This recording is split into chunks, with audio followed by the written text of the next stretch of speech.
আজকে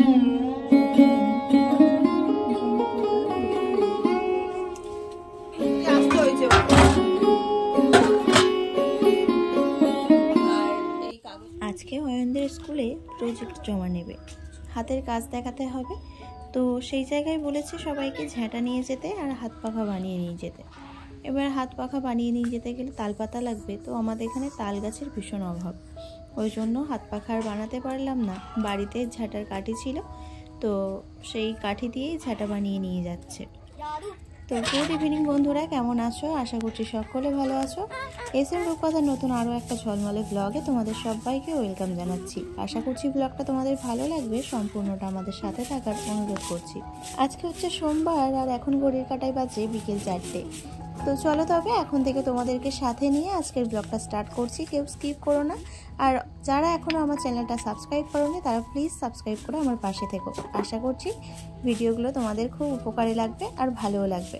একজন সাধারণ গ্রামের বউদের বাড়িতে বিকেলবেলা থেকে কি কি কাজগুলো থাকে সেগুলোই না হয় আজকে এই ব্লগটাতে শেয়ার করি।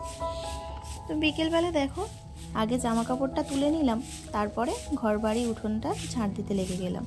আর যেহেতু এই কদিন তো বাইরে রান্না করছি, আর দেখো এই সময় তো পাতা পড়ার সিজন, ওই জন্য লেবু গাছের পাতা পড়ে পুরো একদম গাছটা ন্যাড়া হয়ে গেল। আর এই সাইডে দেখতে পাচ্ছ ফুল গাছের পাতাও কিন্তু পড়ে গেছে। আম গাছের পাতা পড়লে তাও তাড়াতাড়ি ঝাঁট দেওয়া যায়, কিন্তু লেবু গাছের পাতাগুলো না একদম চ্যাটা চ্যাটা মতো, তো এগুলো ঝাঁট দিতে গেলে একটু দেরি হয়, যেন মাটির সঙ্গে লেগে রয়েছে, তো ওই জন্য একটু দেরি হচ্ছিল। তো চলো, দেখেছো কতগুলো পাতা পড়েছে, মনে হচ্ছে গাছে যা পাতা ছিল সব মনে হয় ঝরে গেছে, কিন্তু না, এখনও গাছে পাতা রয়েছে। তো যতদিন না পাতা পড়ে নতুন পাতা গজাবে ততদিন এইরকম সকাল বিকেল এতটা করেই পাতা ঝাঁট দিতে হবে। তো যাই হোক, এই পাতাগুলোও পোড়ানোর ব্যবস্থা করতে হবে, কেননা গেটের সামনে এরকম ঢিপি হয়ে থাকলে তো আর ভালো লাগে না। আর ঘর বাড়ি তো পুরো মরুভূমি করে দিয়ে গেছে, মানে বৃষ্টির জলে। বাড়িতে তো তিলমাত্র কোনো ফুল গাছের চিহ্ন নেই, আর কোনো গাছগাছালিও নেই, সব যেন কেমন ফাঁকা ফাঁকা একটা পুরো বাড়ি টাইপের লাগছে এখন। আর যে গাছগুলোই টবে রেখেছিলাম সেইগুলোই বেঁচে রয়েছে, ওগুলোতে জল দিয়ে দিয়ে বেশ একটু বড় হয়েছে। আর একটা মেচলাতে গাছের চারা লাগিয়েছিলাম, সেগুলোতে তো মুরগি পুরো পরিষ্কার করে দিয়েছে, মুরগির জন্য কোনো গাছপালার লাগানোই যাচ্ছে না। তো যাই হোক, এখন ছোটু ঘুমাচ্ছে, আর অয়ন ওই যে খেলতে গেছে বলতে এই যে বাড়ির আশেপাশেই খেলছে, ও সেরকম দূরে কোথাও যায় না। তো চলো এখন ছাইটা তুলে নিই। তো ছাইটা বেশ গরম ছিল জানো তো, সকালবেলা রান্না হয়েছিল তো, আর এখনও কাঠের আগুন অনেকটাই গরম ছিল। তো চলো এখন উনানটা আমি লেপে নিচ্ছি, কেননা যদি আজকে রাত্রিবেলা রান্না করি তো ভালো, আর না হলে কালকে সকালবেলা তো রান্না হবে, আর বাসি উনানে রান্না করতে নেই। ওই জন্যই ভাবলাম যে এখন সময় আছে, যেহেতু বিকালের কাজগুলো করে একেবারে এই উনানের কাজটাও সেরে রাখি। যদি রাত্রিরে রান্না না করি তাহলে সকালবেলা আর উনানটা লেপার কাজটা থাকবে না, ওই জন্যই এই কাজগুলো আগে সেরে রাখছি।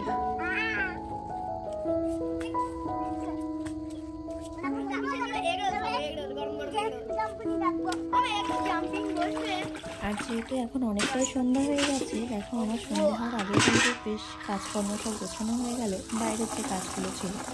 আর এখন হাত পা ভালো করে ধুয়ে নেব। আর এখানে সাবানটা নেই, ওই জন্য বাসন মাজা সাবানটা ছিল সেটা দিয়েই হাত পাটা ধুয়ে নিচ্ছি, তারপরে ঘরে গিয়ে আবারও সাবান দিয়ে হাত ধুয়ে নেব।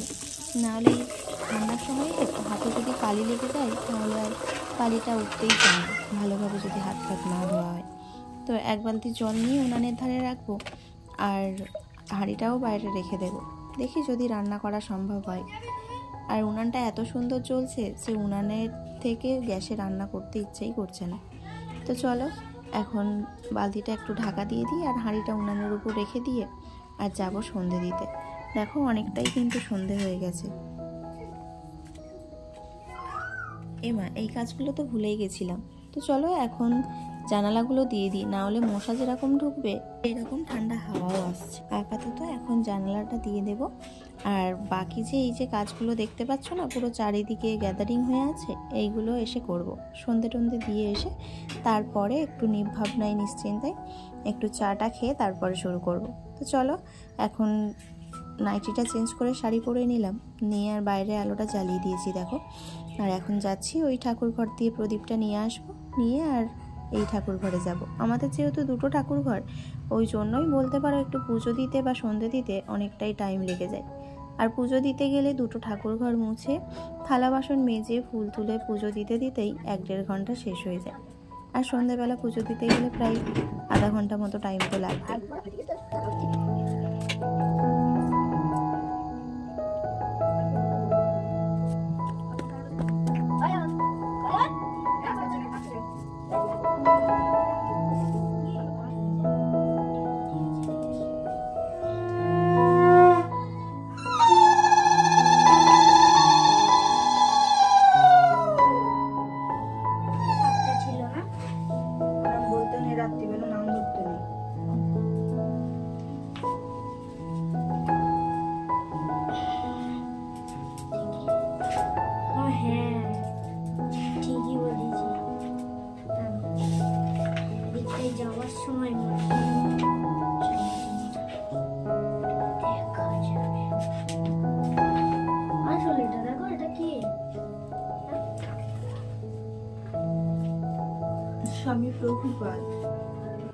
সন্ধেবেলা ভাবলাম যে সেই তো এটা ওটা করতে করতে দিন চলে যায়, কাজের কাজ তো কোনো কিছুই হচ্ছে না, তাই জন্যই ঠাকুর ঘরে এসে আর এই যে ভগবত বইটা নিয়েই বসে গেলাম।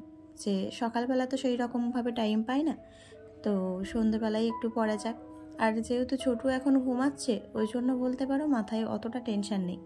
আর ঘরের কাজ বলতে রান্নাঘরের সামনেটা একটুখানি গোছালেই হয়ে যাবে, আর তো সেই রকম কোনো কাজ নেই আর রান্নারও কোনো সমস্যা নেই। ওই জন্যই বসে বসে একটু বই পড়ে নিলাম। আর তারপরে প্রণাম করে চলে এসেছি ঘরের মধ্যে, এসে একটু চাটা খেয়ে নিয়েছি। আর তার মধ্যে ছোটুও উঠে গেছে। আর এই যে দেখো ভাত বসিয়ে দিয়েছি, আর ভাতটা হতে থাক আর এদিকে আমি চায়ের বাসনগুলোকে মেজে নিই। এক সময় গাছটা একটা আলির সাথে ধরে যায় না, তখন মনে হয় কোনো কাজই করবো না, কিন্তু একবার যখন কাজ করতে শুরু করি তখন মনে হয় যে কাজগুলো আছে সবগুলো একেবারেই শেষ করে তারপরে একটু বসবো বা কিছু। তো দেখো রান্না টান্না বসিয়ে দিলাম, শুধু ভাতটাই করতে হবে, তরকারি তো সব আছে। আর এই বেসিনে যদি এক গাদা বাসন গ্যাদারিং হয়ে থাকে তখন যেন আর একদমই ভালো লাগে না। তো চলো আগে বেসিনটাকে মেজে নিই, কেননা দুপুরবেলা যখন বাসন মেজেছিলাম এইখানে জল যেতে না একটু দেরি হয়, আর দেখো একটু নোংরাও জমে রয়েছে, ওই জন্য জলটা যেতে একটু দেরি হচ্ছিল। তো যাই হোক চলো এখন নোংরাটা পরিষ্কার করে নিয়েছি, তারপরে বেসিনটাকে ভালো করে ঘষে পরিষ্কার করে নিলাম, যাতে বাসনগুলো মাজার সময় যে জলটা পড়বে সেই জলেই একেবারে। তো চলো এই বাসনগুলো সন্ধ্যেবেলার বাসন, তো এইগুলোকে যখন তখন ধুয়ে নিলে দেখবে অতটা আর বাসনের চাপ থাকে না। যখন আমি বাসন বাইরে মাজতে যেতাম তখন সন্ধ্যের থেকে পুরো রাত্রি পর্যন্ত, মানে খাওয়া দাওয়ার পরে পর্যন্ত পুরো এক ডেচকি করে বাসন মাজতে হতো, তখন যেন একদম ভালো লাগতো না। এই যে 11টা বেজে গেছে আর আজকের বিছানার চাদরটা এই যে চেঞ্জ করলাম, আর এই কাগজটা এখানে পেতে নিয়েছি কেননা ভীষণ ঠান্ডা মেঝে ওই জন্য।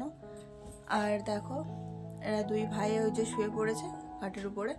তো চলো এখন মশারিটা খাটাবো আর আমিও শুয়ে পড়বো। আর আজকে একটুখানি DIY এর কাজ করছিলাম, এই দেখো এই বোতলটা কেটে একটু রং করেছি। আর আরো আছে, ছোটু বদমাইশি করে না, এই একটা আছে, তো এগুলো কিছুই করিনি এখন। আরেকটা কৌটো কই ছোটু? আরেকটা সেই প্যাঁচাটা না, সেই আরেকটা সাদা আর লাল করেছিলাম সেটা কোথায়? হাটের নিচে ট্রান্সফার করে দিয়েছে। তো যাই হোক চলো এইগুলো যদি তোমরা দেখতে চাও তাহলে দেখাবো, আর না হলে ওগুলো কমপ্লিট করে নেবো। তো যাই হোক হাটের নিচে, তাই ঠিক আছে। তো চলো আজকের মতো এখানেই শেষ করছি, আবারও ফিরে এসেছি নেক্সট একটা ব্লগ নিয়ে।